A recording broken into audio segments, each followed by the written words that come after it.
Hi, everybody. I would like to talk to you about different types of medical imaging.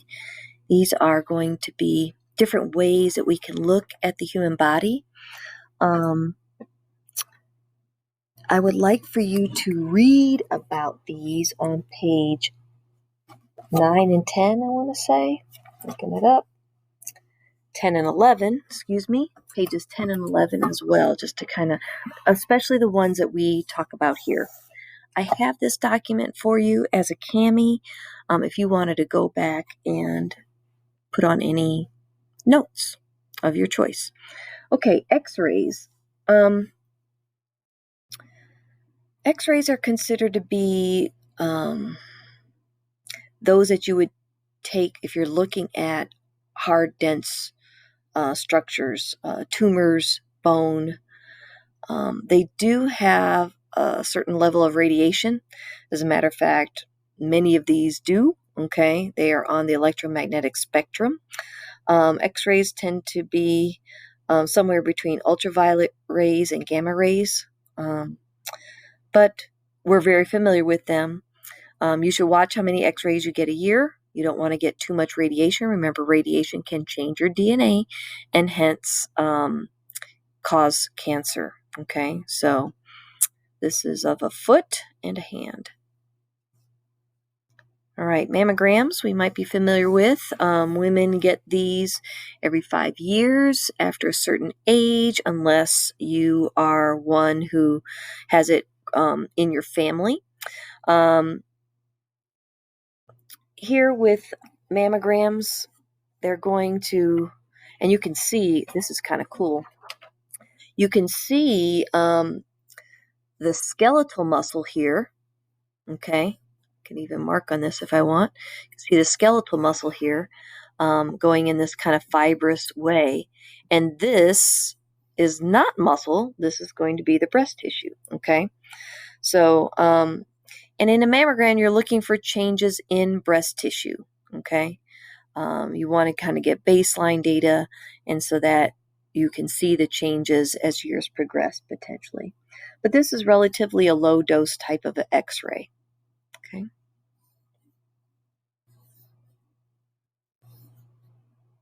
Sorry, this is on PDF slides. That's all I had here at home. Okay, this is going to be a bone densitometry. Densitometry, yes, excuse me. And here, again, women tend to lose bone density at a faster rate than men do. It is one reason this is because some girls do not do a lot of jumping and running and climbing and, kind of pound to the earth kinds of activities when they're younger. And this could lead to more porous bones, as you can see here, when you get older. So girls, play hard, all right? And when you have your own girls, make them play hard. It builds strong bones, literally, okay? So here they've done a cross-section, and they're just kind of gauging, how much bone growth there is. Normal is in the green range, low is low, and then osteoporosis is considered to be red. All right. Ultrasounds, this might be another one that we're very familiar with. Ultrasounds are going to be relatively safe, okay?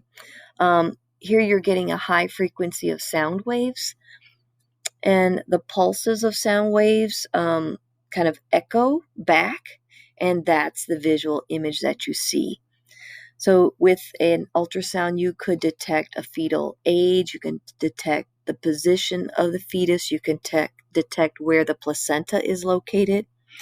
It does not visualize air-filled structures like your lungs or those that are surrounded by bone like your brain or your spine. Okay.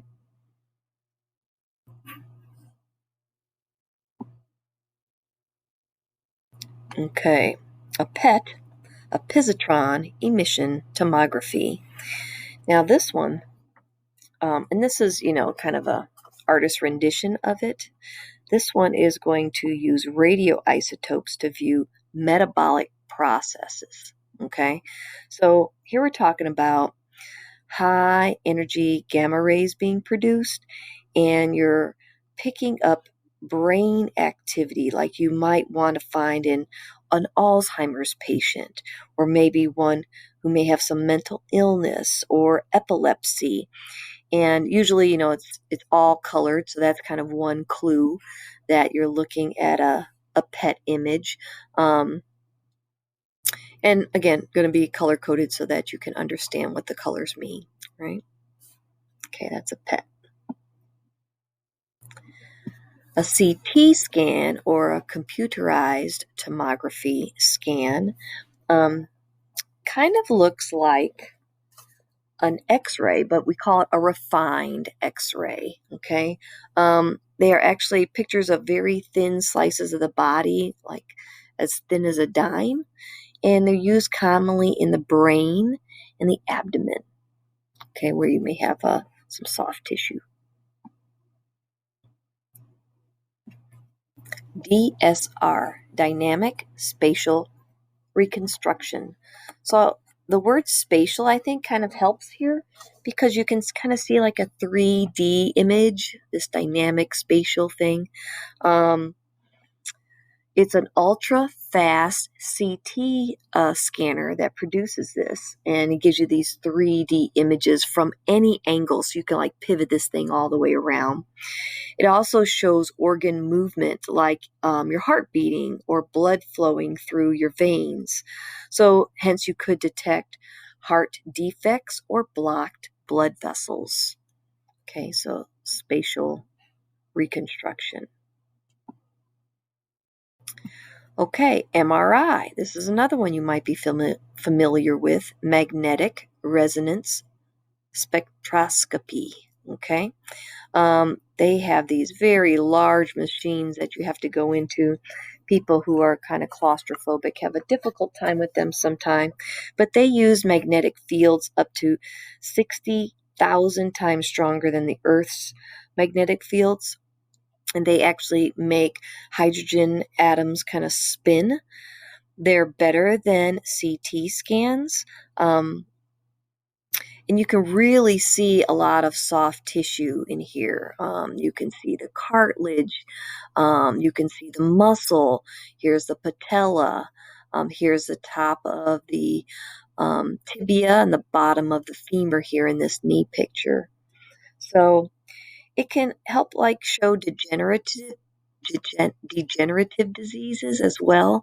So you might see the breakdown of connective tissue where you need it most, like in your vertebrae or something like that. Okay, so that's an MRI. And then the last one is another type of MRI called a functional MRI.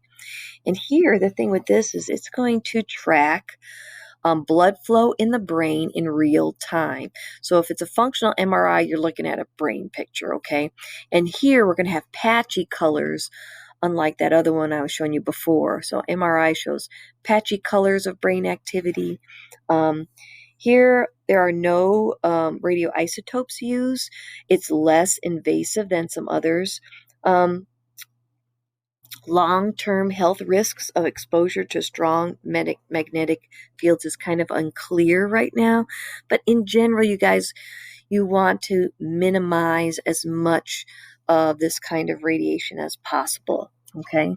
So again, these are imaging procedures, anywhere from minimal to kind of, they're minimally invasive, meaning we're not cutting into anybody. That's the advantage of using them, but there is radiation. Okay.